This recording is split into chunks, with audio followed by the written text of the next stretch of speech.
Welcome to Aloha Friday with Judy. We are here today in Portlock, which is known as the premier neighborhood in HawaiiKai. This neighborhood originally was built actually in the 60s, mostly 70s some, and it was pretty much all one story. But as you can see around us, homes were rebuilt, and now some are 2 stories and very large.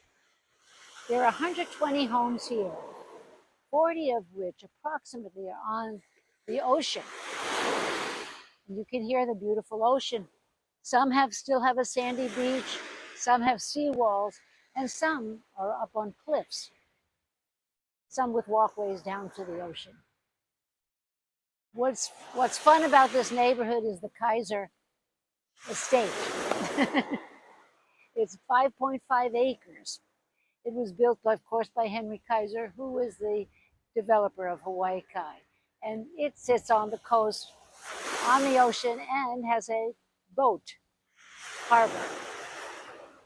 What's going on now, though, in real estate here in Hawaii, in Portlock, in beautiful Portlock? Well, there's only one home that's active on the market, and it's $8 million. It is an oceanfront. Over the past year, there have been about 6 sales, and they range from 2.6 million to about 8.5 million. Hey, there's always more to learn. In fact, we will get back with you regarding the 2 adjacent neighborhoods, which are also lovely, Kai and Triangle, often considered one and the same. But we'll get to those later. As always, we love to hear from you, 808-358-8828, or reach out on social media. Aloha.